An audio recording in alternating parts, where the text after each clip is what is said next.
Hello friends, welcome to my YouTube channel. Friends, आपको thumbnail देख के थोड़ा सा सरप्राइज हो रहा होगा, थोड़ा सा अजीब भी लग रहा होगा कि दिल्ली से लंदन तक की यात्रा बाई बस कैसे हो सकता है। ये हो सकता है बहुत से लोगों को इस बारे में बिलीव भी ना हो रहा हो कि दिल्ली से लेकर लंदन तक की यात्रा, वो भी by bus, how is it possible. लेकिन फ्रेंड्स, मैं आपको यहाँ पे बता देना चाहता हूँ कि ये बिल्कुल रियलिटी है। जी हाँ फ्रेंड्स, बिल्कुल सच बात है। दिल्ली से लेके लंदन तक की बस की सर्विस शुरू होने ही वाली है। उम्मीद है कि सितंबर 2022 से शुरू भी हो जाए। फ्रेंड्स, ये एक मॉडर्न लग्जरी बस होगी जिसका दिल्ली से लंदन तक का टोटल जो पैकेज है वह है 15 लाख रुपए। जी हाँ फ्रेंड्स, 15 लाख रुपीज़ इस बस की यात्रा का टोटल पैकेज है, जो कि ये बस 18 कंट्रीज से होकर गुजरेगी, 18 देशों से होकर ये बस गुजरेगी।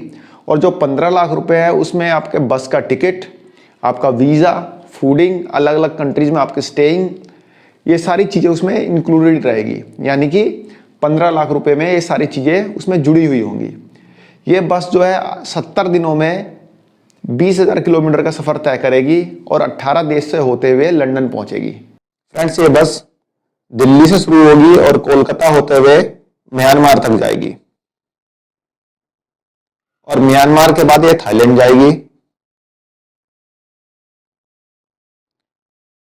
देन उसके बाद लाओस होते हुए चाइना जाएगी, और चाइना के बाद किर्गिस्तान, उज्बेकिस्तान होते हुए कजाकिस्तान तक जाएगी, और कजाकिस्तान के बाद रशिया पहुंचेगी, और रशिया से लातविया, लिथुआनिया और पोलैंड और चेक रिपब्लिक होते हुए जर्मनी तक जाएगी।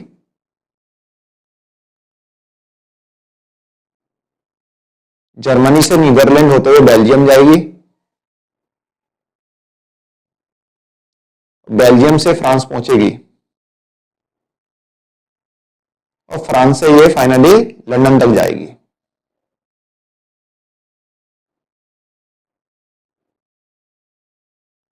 फ्रेंड, फ्रांस और लंदन के बीच में इंग्लिश चैनल है, यानी कि एक समुंदर है, पतला समुंदर है, सकरा समुद्र जिसे बोल सकते हैं।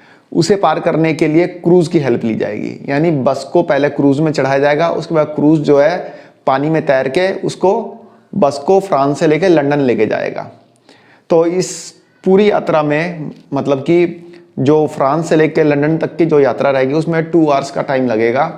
फ्रेंड्स, इस बस में टोटल 20 सीट्स होंगी, यानी कि 20 लोगों के लिए बैठने की व्यवस्था होगी, और सभी लोगों के लिए एक सेपरेट कैबिन होगा। यानी टोटल 20 कैबिन होंगे, जिसमें कि हर कैबिन में एक बंदा ही बैठ सकता है। फ्रेंड्स, टूरिज्म सेक्टर को बूस्ट करने के लिए ये आशा की जा रही है कि ये बस सर्विस जो है काफ़ी बेनिफिशियल साबित होगी, और एक बार में लोग 18 कंट्रीज़ को घूम सकते हैं।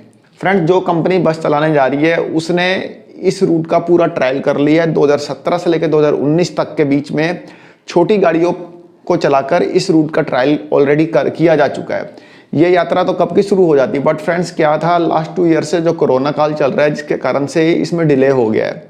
बट ये एक्सपेक्टेशन की जा रही है कि सितंबर 2022 से इस सर्विस को स्टार्ट कर ही देना है। तो सितंबर 2022 से एक्सपेक्टेड है कि ये सर्विस शुरू हो जाएगी। फ्रेंड्स, आपको ये जानकर और भी ज़्यादा सरप्राइज होगा कि ये जो बस फैसिलिटी थी ये 1957 में भी थी। यानी कि 1957 में ये बस चलती थी और कलकत्ता से लेकर लंदन तक जाती थी। उस समय दिल्ली से नहीं जाती थी, उस समय कलकत्ता से लेकर लंदन तक जाती थी। एक ब्रिटिश कंपनी इसको ऑपरेट करती थी। जी फ्रेंड्स, एक ब्रिटिश कंपनी इसको ऑपरेट करती थी, और कलकत्ता से पाकिस्तान, ईरान, तुर्की, यूगोस्लाविया, बुल्गारिया, इटली, फ्रांस होते हुए लंदन तक जाती थी। बट फ्रेंड्स क्या हुआ, कई एक्सीडेंट हो गए जिसके कारण से इस बस सर्विस को रोक दिया गया था, कुछ समय के लिए रोका गया था। और फिर कुछ समय बाद इस बस सर्विस को दोबारा से रिज्यूम किया गया और इसका रूट को एक्सटेंड कर दिया गया। यानी इसके रूट को एक्सटेंड किया गया और इस बस सर्विस में डबल डेकर बस रख दी गई, और इसके रूट को कर दिएगा सिडनी से वाया इंडिया लंदन। यानी सिडनी से बस चलेगी, इंडिया आएगी, इंडिया से पाकिस्तान, ईरान, तुर्की, बुल्गारिया, यूगोस्लाविया, इटली और फ्रांस होते हुए लंदन तक जाएगी। तो ये बस सर्विस चली थी 1976 तक, और 1976 के बाद इसको बंद कर दिया गया था। रीज़न क्या रहा, उस समय 1976 में इंडिया और पाकिस्तान के रिश्ते ज़्यादा अच्छे नहीं थे। जैसा कि आपको पता है कि उस समय इंडिया पाकिस्तान का युद्ध भी हुआ था उसी के आसपास, और उस समय ईरान में भी जो इंटरनल डिस्टर्बेंस बहुत ज़्यादा चल रही थी, जिसके कारण से उस बस का जो रूट था पाकिस्तान और ईरान होते हुए ही था, जिसके कारण उस बस सर्विस को 1976 में परमानेंट बंद कर दिया गया था। बट फ्रेंड्स, अब इस सर्विस को रिज्यूम किया जा रहा है और भविष्य में ऐसी प्रॉब्लम ना आए जैसी प्रॉब्लम आई थी इंडिया और पाकिस्तान के युद्ध के समय और ईरान में जो डिस्टर्बेंस चल रही थी, इसलिए इस बस का रूट बदल दिया गया है। अब इस बस को, जैसा कि मैंने आपको बताया है कि ये बस जो Myanmar, Laos, Thailand, China, Russia होते हुए जाएगी। तो इस बार पाकिस्तान और ईरान को टच नहीं किया गया कि किसी भी तरह की डिस्टर्बेंस के कारण इस बस सर्विस पे कोई इफेक्ट ना पड़े। तो फ्रेंड्स, एक थोड़ी सी अलग सी वीडियो थी, आशा करता हूँ आपको पसंद आई होगी। धन्यवाद, नमस्कार।